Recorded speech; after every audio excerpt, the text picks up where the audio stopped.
que je refuse de vivre dans l'errance et la prostitution spirituelle. Parce que je sais que je n'obtiendrai jamais la bénédiction divine en piétinant la mémoire de mes ancêtres. Parce que mes ancêtres, qui sont mes grands-grands-grands-parents, ne peuvent que m'aimer et me protéger. Je participe à la construction du temple ancestral de Mukadilomuya. Yes, je participe. Je participe. Je participe. Elle participe, hein? Oui, on participe. Of course, I donate. Bien sûr, je participe. Yes, I donate. I donate. Il faut participer à la construction du temple ancestral du Mukadilomuya. Je participe.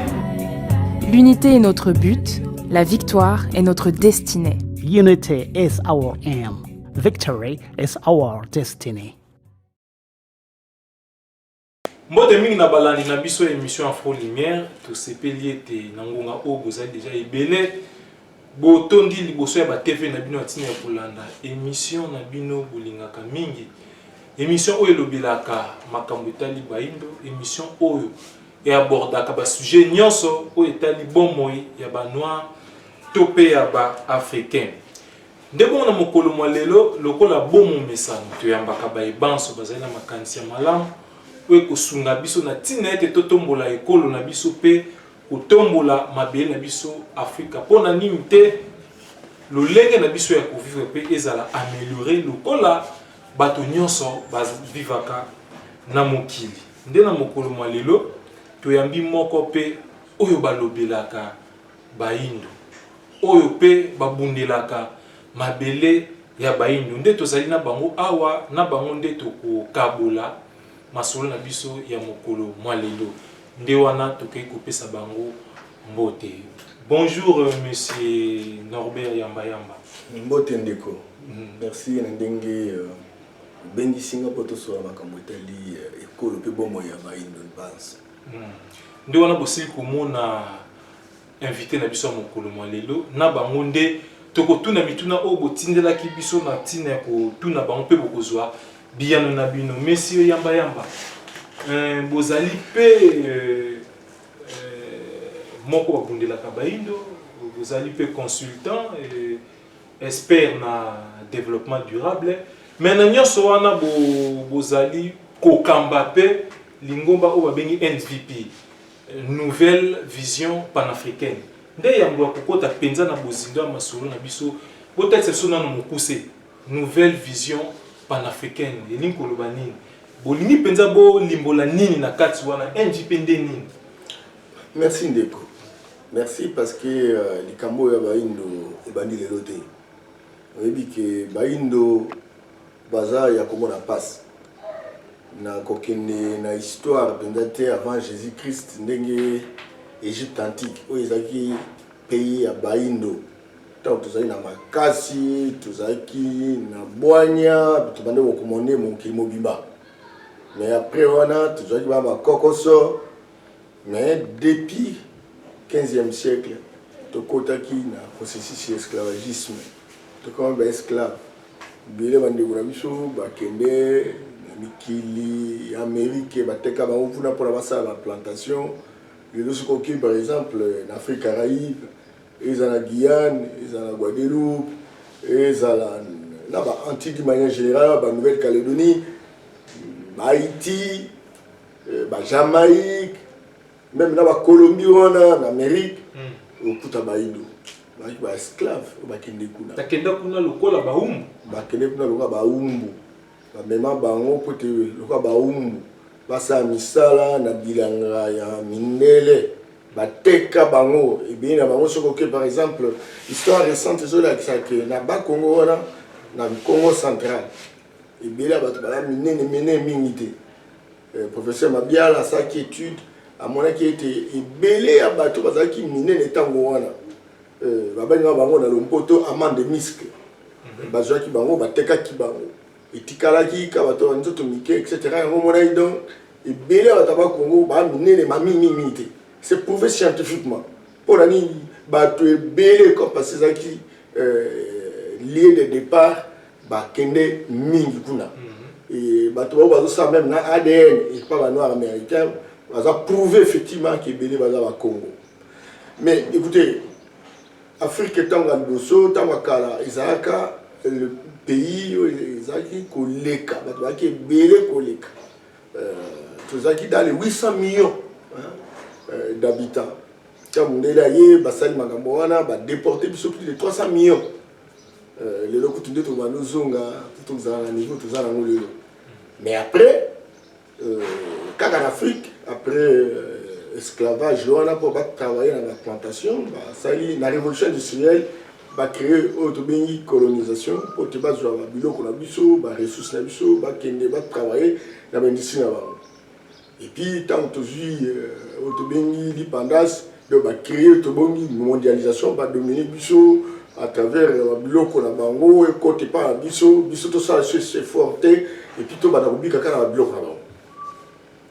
Et donc, Afrique est le haut, ce qu'on monnaie bien, tous à 1,250 milliard d'habitants, mais dans la pauvreté, l'Afrique est à 84% des pauvres dans le monde, ils sont africains, surtout en Afrique subsaharienne. C'est que la situation est difficile. Tant qu'on a dans l'esclavagisme, bandaki na passionné sur baraki nango moi quoi que ce bandaki déjà ko bima na Haïti et belé na bango basalaki otobengi révolte contestation non pour la biso to mona pas et belé baraki na pour ça que bazonga en Afrique par l'africanisme bandi wana soko tali bango bakende pe na États-Unis na passionné sur wana ko mona souci na bango non il faut tout mécanisme qu'on réfère unité africaine. Nde bongo bino bo sali nde MVP po bino pe bo contester. To limbola bongo contestation ezo bundati lelo parce que colonisation silité. Tous ay na colonisation ba vite aujourd'hui l'indépendant l'indépendant mais ti lelo colonisation ezo continuer. Contestation fait continuer mais ça ne sert pas de continuer contestation sans que tout soit modèle autocobi la pauvreté. Il y a une nouvelle vision panafricaine. Il y a un panafricanisme, une nouvelle vision, une nouvelle version. Une émone Eliasika. Tout ça, oui, tu peux contester. Oui, il faut tout le schéma Oyasika. Oui, il faut permettre de tous en fondation. Mais tout le cas, possibilité dans l'économie, oui, il faut permettre de tout produire la richesse. La richesse, et tout Kabola, on a baillé. Il y a une nouvelle vision. Et ça, pour la coupe.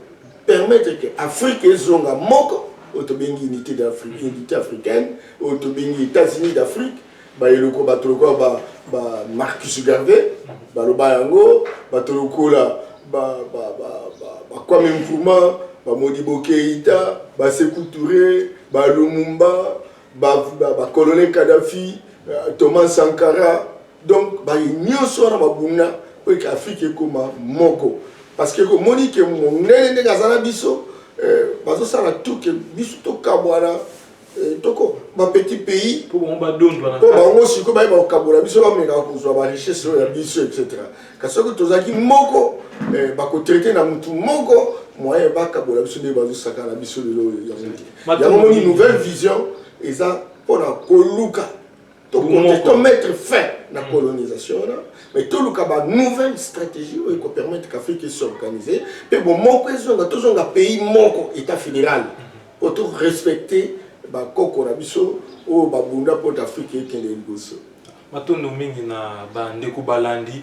Wana bosili kolanda mokonzi mokambia Lingomba topelisanga MVP nouvelle vision panafricaine au batalisi était likanisi ezali ya kosangisa kaka baindu tozonga mboka moko lokola tozalaka na kala pe tozalaka na bokasi to dondwaka pe na mokili oyo ndeko kinoka soko ke par exemple en Côte d'Ivoire on a ba valeur ba habitude ba comportement ba attitude na bango au quartier Soza Brazzaville donc OK Brazzaville OK na Gabon ndenge moko OK na Nigeria ndenge moko na Tanzanie ndenge moko toza mutu moko même ba kabola biso na carte moko ezaki mal dessinée na bato oyo na kutu bakoma na Afrique ide mais kana posaka ya ko monela bato ko katsa biso direct toza bato te et donc bakabola biso ba chef d'état pe la biso tant bakomi on les base en souci on a malgré bato quoi ba kwame kuma ba longola na musala ba longola ya kufa na ba conditions très très très compliquées et donc ba chef d'état tous ceux qui se sont succédés etc. Ceci na bango ka base na ba cortège ba beta ba sirène et donc baza pour ça que Afrique pote comme moko et tout moment il faut tous à la moko. Talana siko, tous ceux qui par exemple dans la Fonds monétaire international, tous ceux qui sont l'Union européenne, tout le monde a 50 millions de dollars. 100 millions. 100 millions de dollars. Mais ce qu'on fait par exemple en Algérie, en Afrique du Nord, ils ont 180 milliards de dollars de réserves. 180 milliards. C'est un bon nom à l'élité. Un bon nom à l'élité. Ce qu'on fait en Maroc. Ce qu'on a en Nigeria, le Nigeria, ils ont 581 milliards de dollars au produit intérieur brut. Alors, ce que vous avez par exemple, le Congo a besoin de 15 millions. Mais on peut ça, parce qu'ils ont créé une caisse de péréquation pour construire un équilibre au niveau d'investissement au pays africain. Mais, et le voilà, tout le monde a voté. Tout ce coup de chapeau, félicitations aux Africains, ils vont comment comprendre. Le bilan du Niger. Bah autant que le problème est zone de libre-échange. Mais au moins la résistance c'est ça dans le caca. Parce que tous à la pour échanger. Vous ne pouvez pas imaginer. Vous avez un pays moko, tous dans 5 régions. Mais échange entre Bissau et Zakaka 16 à 17%. Mais en Europe, vous avez 70%. En Asie, vous avez 60%. En Amérique, vous avez moko. Mais Bissau n'est pas la Bissau. On a Bissau pour tous les produits en Congo et qu'il y a Brazzaville, et qu'il y a Gabon, etc. 17%. C'est grave. Et pourtant, nous sommes un seul continent. À la différence, on va payer un continent. Il faut tout bunda. Et pour tout le monde, il faut tout le monde.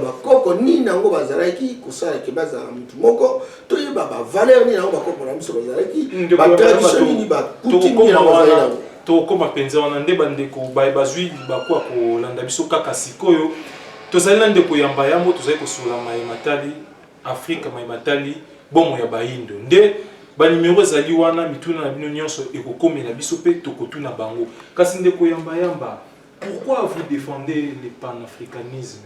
Pambate et belé pe bayaka liboso na bino balongate bien que bazaki pe na pouvoir et belé balumumba ba Kwame Nkrumah nini penza eza ko garantir bino bokoba na etumba wana bino pe bokoki ko sala éliminer bakoki ko attaquer bino pe oyebi Kwame Nkrumah basala mabe ayaki na makambo wana ba Marcus Garvey ba Firmin batolokwa ba Toussaint de l'ouverture na Haïti etc.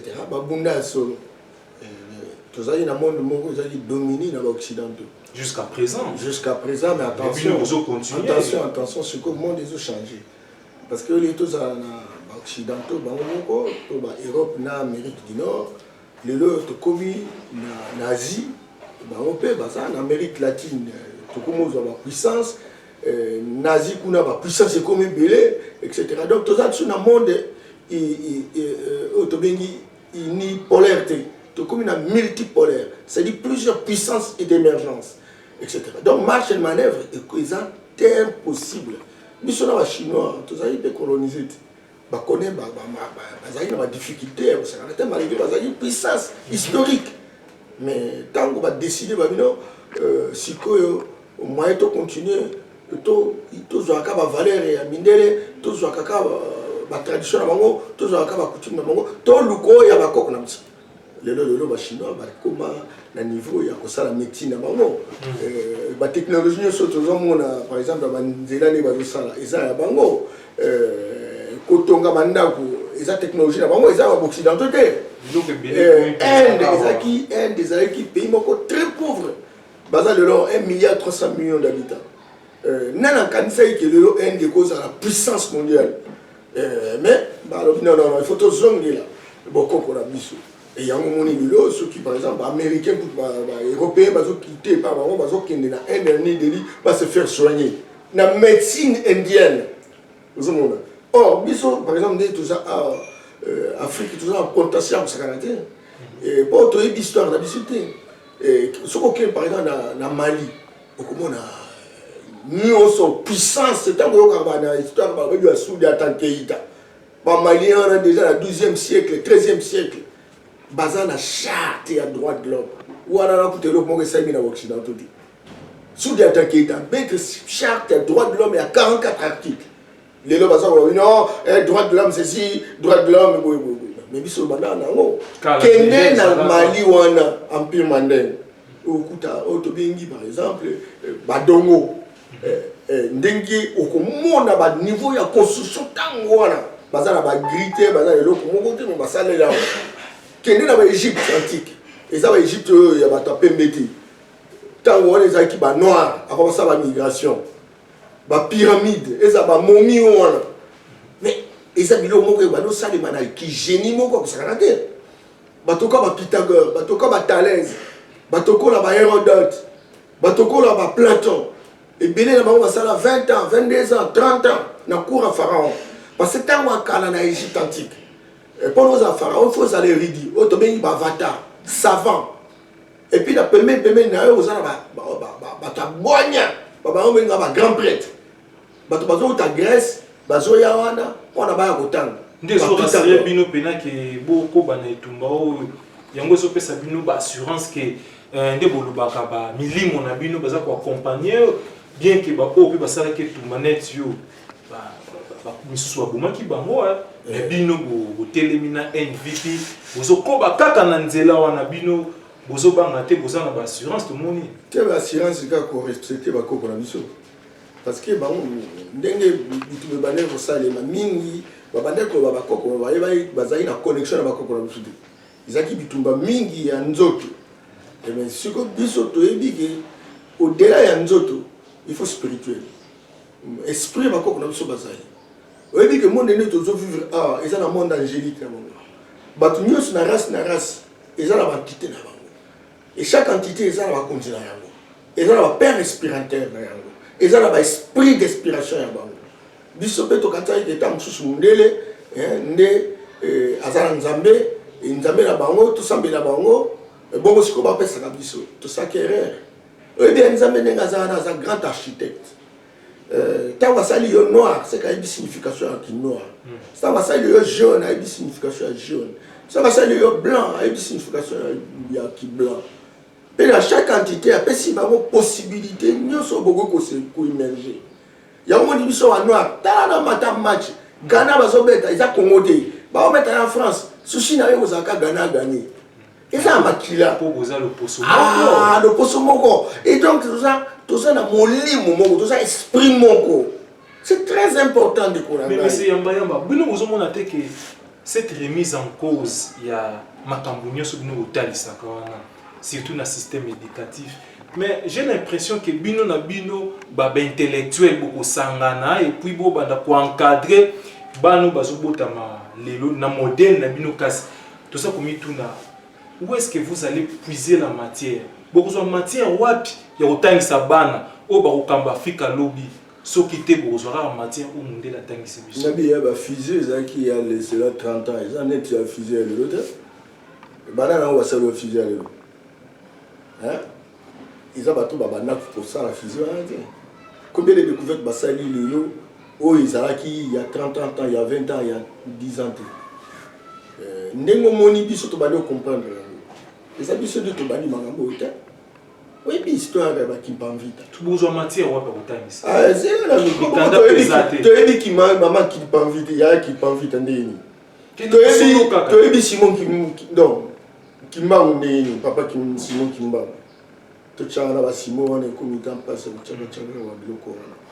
wana to ebi ba ndeni bo bana na batina bato ba même comment Lelo Koutou, oh, vraiment ça passe.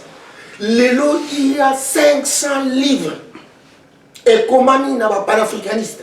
Oh, et il y a banni dans la population, même dans l'intelligence absolue. Tant qu'on a toujours qu'elle toujours tant qu'à livrer le monde il a livré un moment où vous allez écrire notre propre histoire. L'histoire, c'est comment il y a une bande. Mais les lobbies sont toujours ça l'effort. Yo, il y a matière. Mais matière, les amis, 500 livres.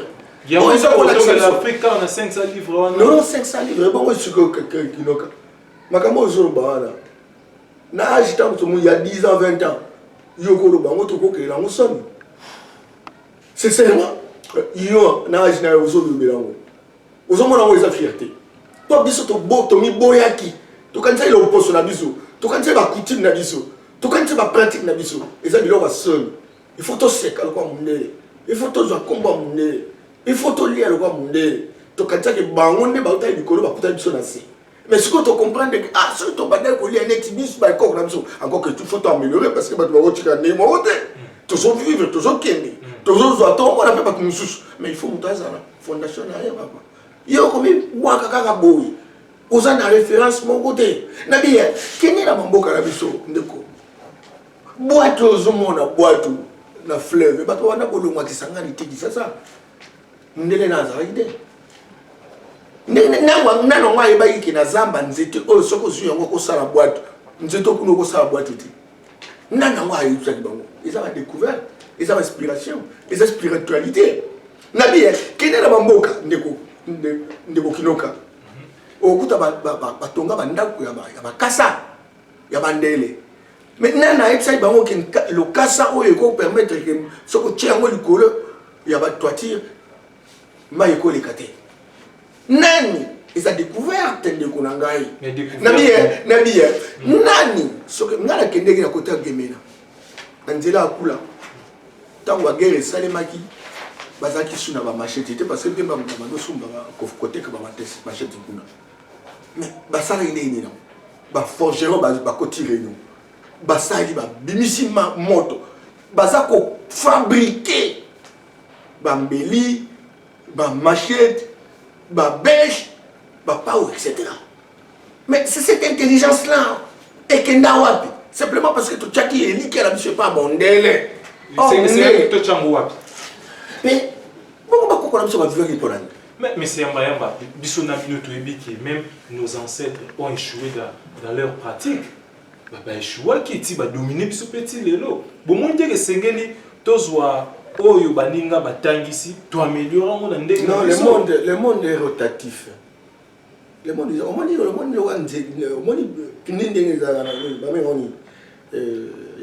Jacques à vélo. Cadre à vélo. Et donc ils a na ba rayon na yango. Rayon za du colo et ko les galasser, o za na se et comme du colo. C'est ça le monde. Et alors, nous avons le la il n'est pas injuste.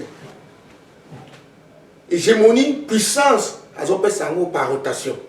Donc, tu vas non, biso bana liboso. Mundele, et belé va panafricaniste. Baza belé, mundele, baza kolbabi. Nous sommes nés de la race noire. Et donc, il y a 175 000 ans, basali ma migration. Ça fait combien d'années mundele azali? 22 000 ans. Nabi, tablette, le nom de ça, tablette en mathématiques. Et où t'as qu'une AS de la Chango? Babi, os de Chango. Qu'est-ce qu'on intervirait en Belgique, dans la misère, au coup, tablette, le nom mathématique. Mais où t'as qu'une pas 37 000 ans. Bah, on va y avoir monté. Nabi, non, mais non, on va y avoir arabe, ça a une colonisation, l'esclavage. Arabe, aux Monawana. L'Europe occidentale, ils sont esclavagisés. Ils sont quittés dans Bango. Babram, Joseph, Bayaki, Naïgite antique. Bayaki, le quoi banane. Je ne sais pas si bon monsieur Yamba. Pour les casbino, boza kokobundi ça, tout boza ko déclarer, bozo lela. Tout c'est la caca. Tourne bien comment? Non. Bah même maintenant ça que tu joues histoire na Bango. Babi Jésus-Christ, ça qui Nzambe, ayaki pour la abik sabiso. Le bayaki Nzambe, anasa même Bango tout pas que paradis, bon ayaki que bakine paradis. Ti le l'autre là. Mais non, si quoi la mission va pécher la mission, en tout temps pas ces autres continuer etc. Non, système ezali sacrifice suffisant. OK, sacrifice suffisant. Le bonheur toujours ça là. Et alors quand on dit sacrifice sur du tomba. Donc système to yebi yango wana, asiatique. Chine a qui puissance. Biso na Égypte antique, tout ça qui est très puissant. Après to quoi les Syriens, les Babyloniens, les Iraniens, attaquer biso etc. Tout comment qui affaibli. Maintenant, on a joie qui est responsabilité. Vous savez que la Chine est une civilisation de plus de 3000 ans avant Jésus-Christ. une grande puissance jusqu'au 14e siècle. Chinois. Alors, quoi il est non, jusqu'au 18e siècle. Parce que mon élève, européen, Chine. Jusqu'à ce que, à force de la révolution industrielle, on a une puissance. Ah oui, ça y a aussi mais tout ça, les gens, 5 siècles. Il y a un déclin sur l'Occident. C'est-à-dire que tu vas avoir aux hommes de la Chine, la Chine va imiter pour la technologie occidentale. Les gens vont à 650 technologies, les Américains vont à 450. Les gens chinois n'ont pas 828 mètres dans le colo. Oui! Parce que les bandits révolution, non. Les pasteurs sont baillés, les imams sont baillés. Les prêtres sont baillés. Nous avons la bise zabo, nous avons la bise zabo. Tango, Mahom, Tensou Mayaki, visionnaire, a dit non, les aboïtains, il faut tout ça la révolution paysanne.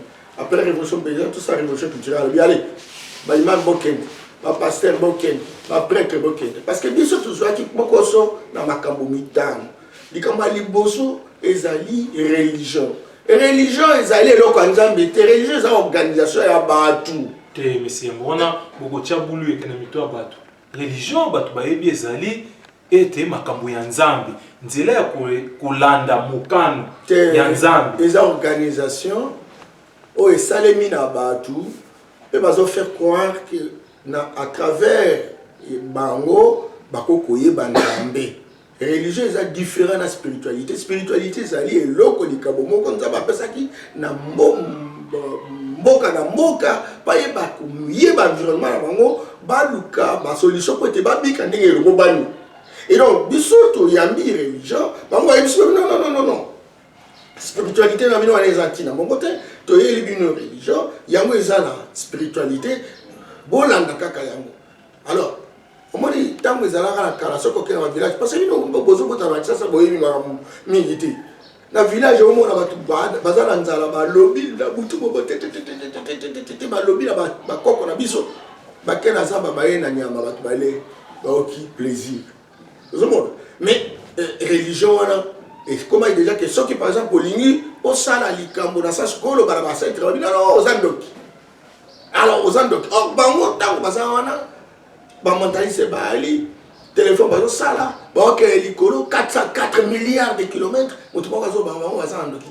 Mais monsieur Yamba excusez, il fallait qu'on a dit ça donc religion na école aux hommes toujours ba perroquet école les autres ça bana bon bazo former bana ba cadre lobby au sani pour bien kokonza mboka ba ko komina développement na mboka tika biloko wana bon belé ba docteur ba aller à combien on est en mboka na biso ndeza bien est intellectuellement qu'on a biso awa oyo pena na ba idée na e alongoli biso na bombo toujours bunda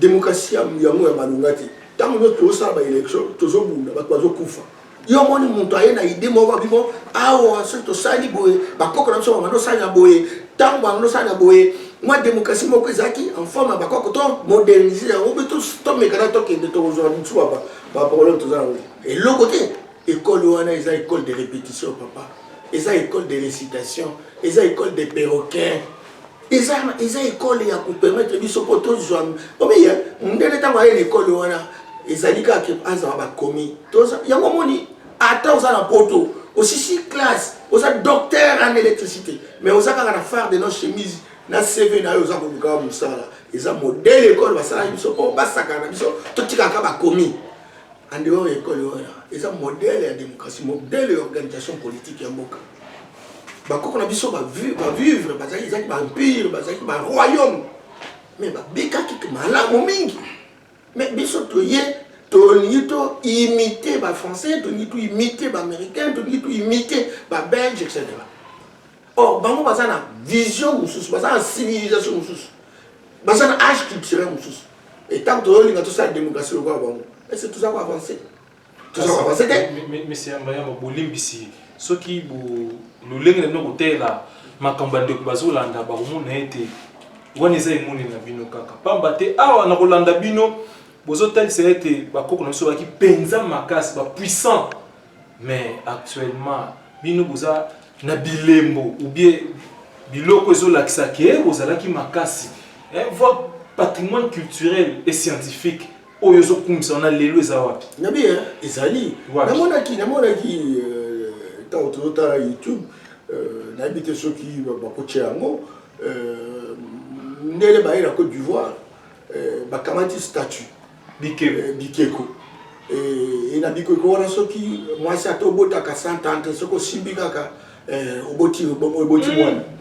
wana loba biloko na bino ya bafetisher ya banganga bon c'est ça tant bango basali avion bake likolo bango baza banganga te biso toso tosali avion toke likolo donc toza banganga toza bandoki toza badiable yango mwana bafilme nyonso ndenge ezoleka moyibi batia yango noir ndoki batia yango noir mais écoutez na poto soko ozali na appartement na yo omona bango baza kobenga bino wabi boya opana omona malamu tala yakapesa mbongo boye opapetopesa yo boye topesa yo boye na ndenge biso tokende pa bantu oyo biso obi non kindoki okokokenda enfer entre-temps bango mo baza kodéserter baéglise na bango non ndeko kindoka problème ezali awa et exact difficile omoni loka toza ba pseudo intellectuel parce que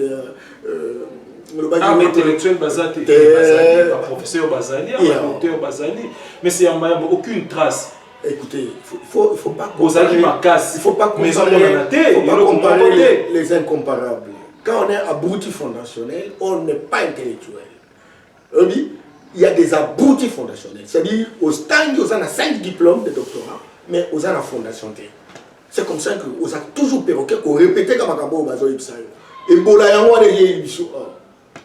Tout ça, on a combien de docteurs, de thèses? Ah ouais, on a qu'à tambour à la bouche.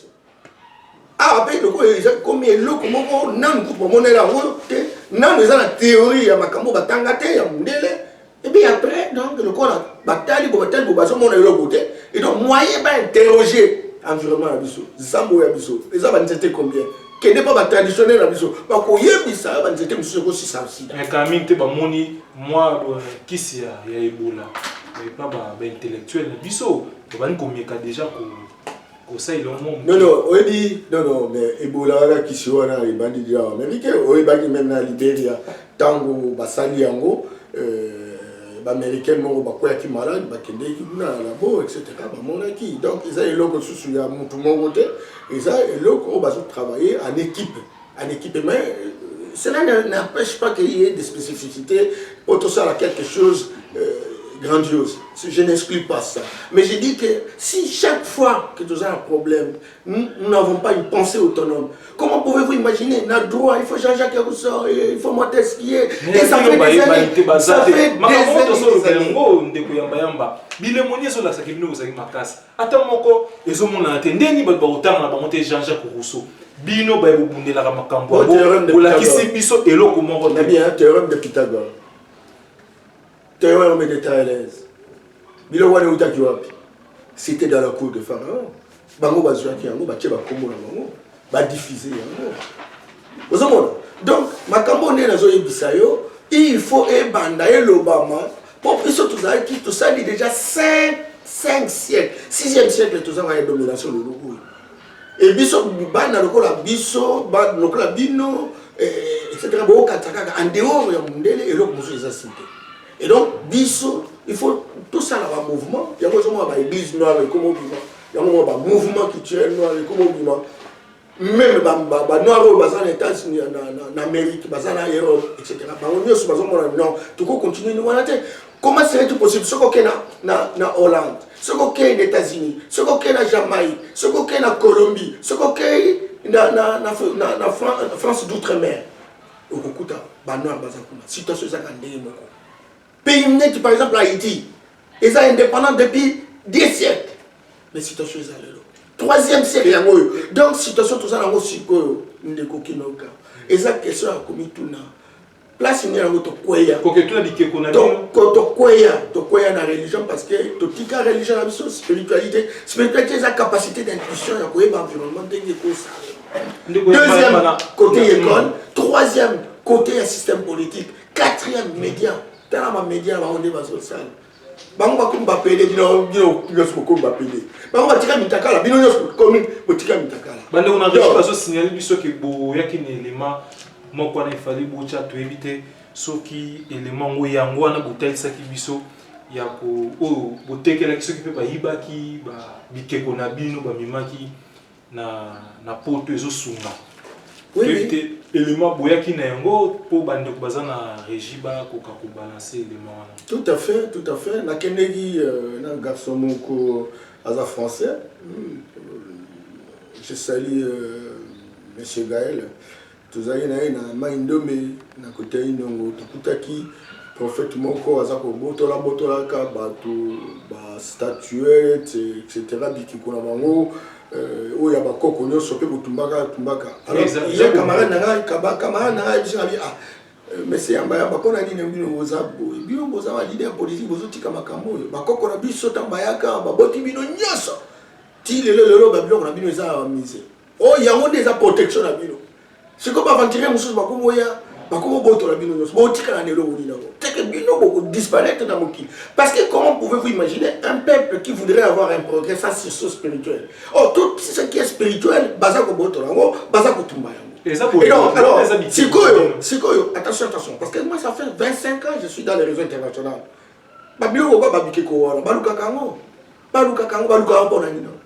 Et que comment on se pas chef 1 300 000 euros.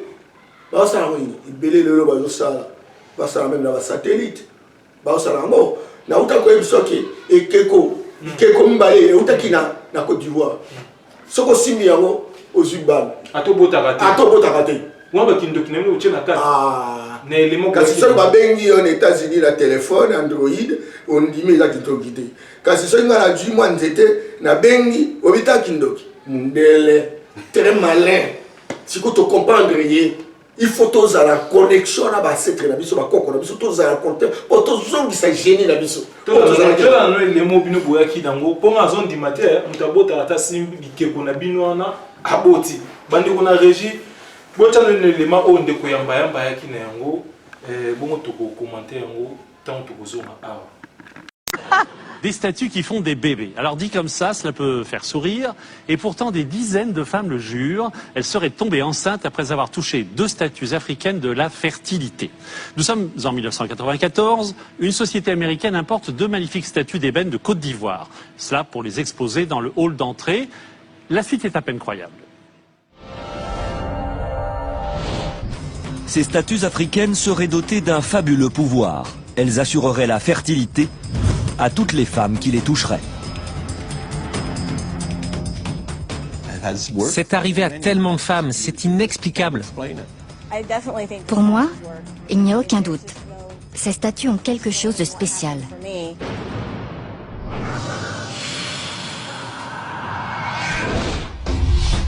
Orlando, dans le sud des États-Unis. En 1994, Edward Meyer, le conservateur d'un musée, fait l'acquisition de 2 statues anciennes qui représentent un homme et une femme.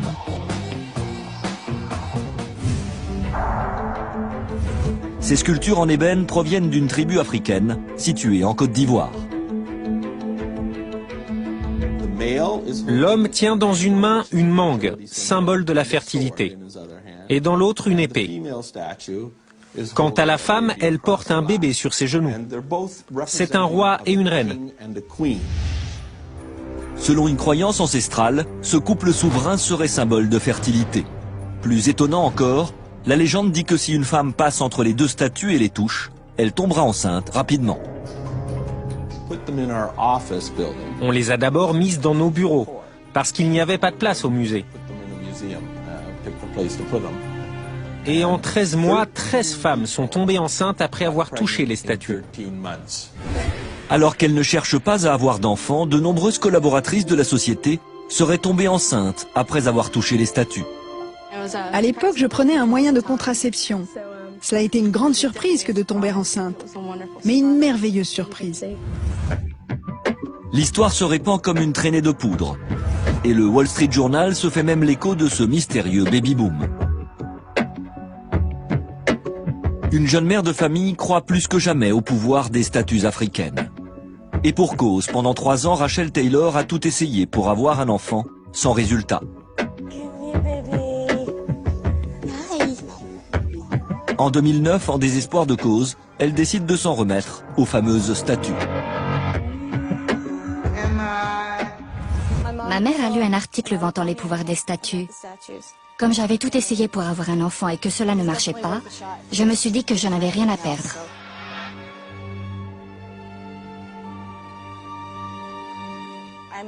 J'ai dû toucher les statues pendant 20 minutes. Et peu de temps après, ce petit bout de chou est arrivé.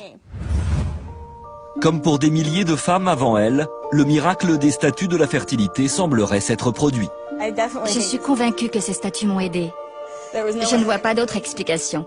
Le prétendu pouvoir des statues de la fertilité fascine, à tel point qu'Edward Meyer décide de les rendre accessibles au grand public. Pour cela, il les expose dans toutes les succursales de la société. On a décidé de les exposer à l'accueil, juste avant la caisse des musées. Comme ça, tout le monde peut venir les voir et les toucher sans débourser un centime. Les mystérieuses statues ont déjà fait 3 fois le tour du monde.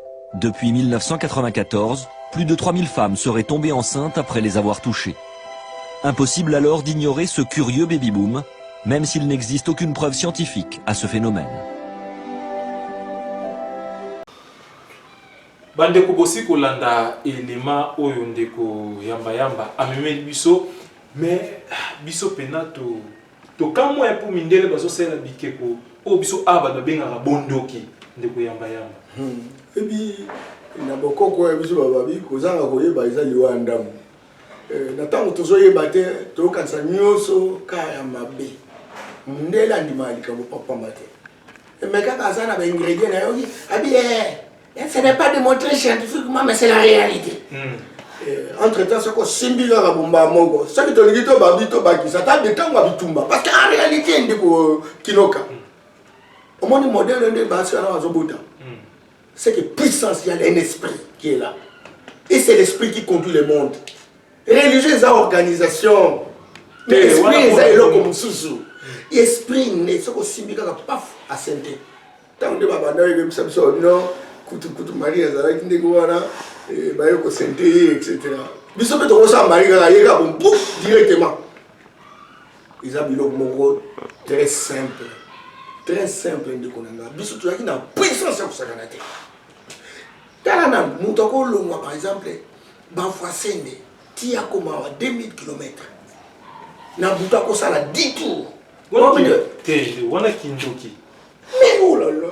Na mboka bato wana babenga bango batamayele mais toyokisa bango soni loka toyokisa bango soni ndela bango bato wana bazanga ndeko mo ndenge zo réagir ba bandoki mais bakola sa technologie te ngala keri na ndela lubutu na lowe kizanga na komi lubutu na okuta mtu moko azanga mwa machette na yazo samba opération 300 personnes par jour soka saika opération bimishi malade cicatrice mbala moko ozongi na ndawo na ABC bato ba médecin na ba pharmacien na boké de kuna robutu boye ko la technologie ba bien c'est la sorcellerie il y a loko ba kota biso pendant 5 siècles 6 siècles pour la nyoso biso ça là il faut tout interpréter avec les sorcellerie tout interpréter avec les kindoki et donc le mot les sauté or kindoki wana muto ça là que ndele akende na 4 milliards de kilomètres n'est-ce le kutu ba comme ba bino au lieu de 9 net ba na web sur la planète et comme 60 milliards va découvrir.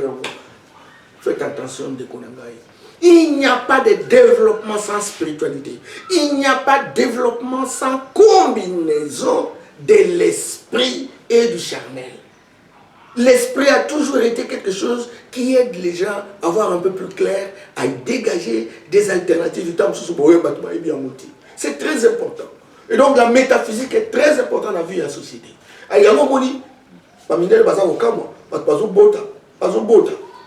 ba fille nyoso ba no travailler na misé wala le fait que ba touchaka ba ba senta et comment que mon mususu oyo azala mwana ta bitika na rusimba pona bota et abona ba ça ba foutre le côté gratuitement ba foutre le côté et alors dans un pays comme ça sur le bailleur net biso tout ça 2 345 millions de kilomètres carrés tout ça besoin tout ça battre il y a modèle qui occupe espace to cheka bikeko ambale allez mais toko chango toko multiplier route et on tient pas biso même maintenant il parle à bino la soki ta mususu za to na Bakongo to na province orientale to na Kasai to za kana bikeko wana ezali eza coutume na biso eza tradition na biso toko sala makambo minene bikeko wana ekoloba soki par exemple koti au matin na dimanche boko so na bango babino maladi wana atala bokende boina zamba bokomona kasa tel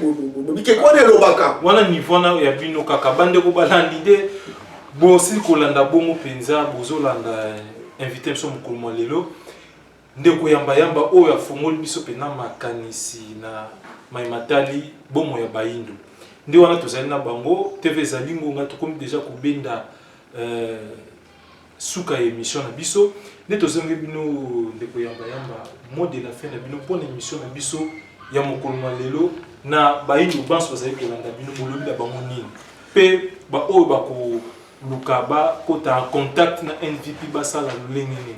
Bon, merci Mandeko. Naebi keta molota papa yamba mazolo wa makambo abeli boma. Comme si na sala kita on a ça qui émission na croyant na okaki batu ba benginga ça fait lelo ce qui 5 ans.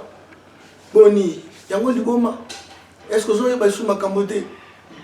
E banda boni banda ko ba makambo modelo wana. Oui, na ça parmi banganga maye na mboka na ngai.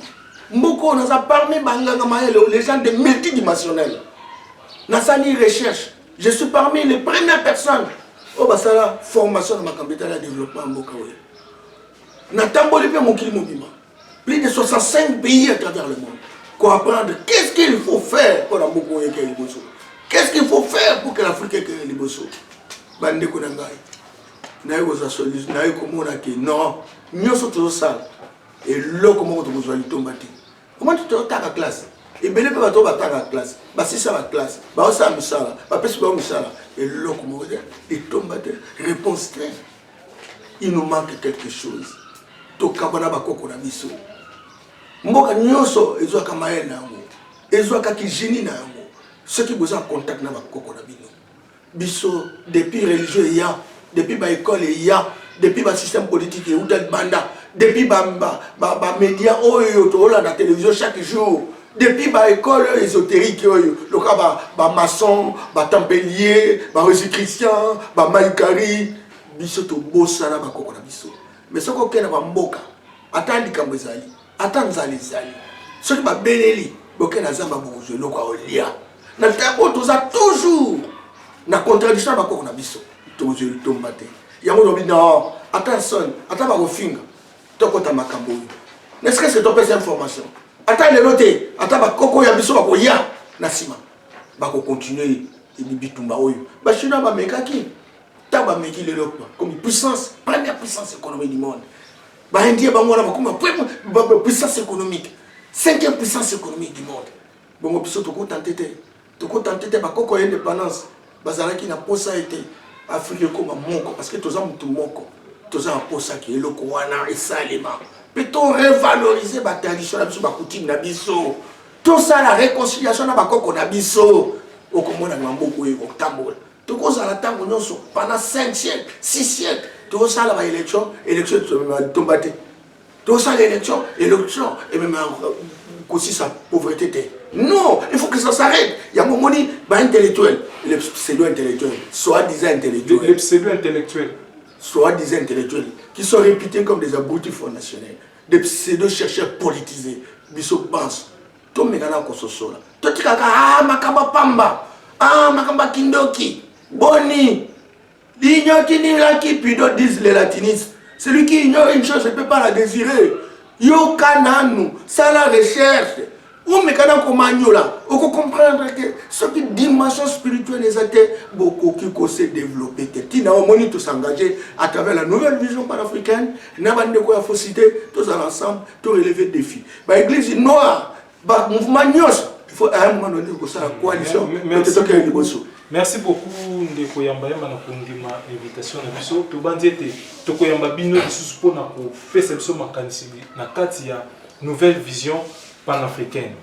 Nde wana matono na mino bandeko ozalaki ebele na bitando bike na bino na kolanda émission bino bolingaka mingi bolandi mai to sololi awa nde na ngambo na bino bino pe boyeba ko meka ko kanisa solo makambo batalisi awa ezali ya solo to lokuta bato banso batosaka ya bango bokoko kaka biso awa nde tozali kofinga ya biso bakoko nde na banso bazali balingi kokota contact na émission to pe bakota na NVP Nouvelle Vision Panafricaine bo contacter ba numéro eza wana nde biso na bino tokutani bongo au prochain numéro. Merci beaucoup.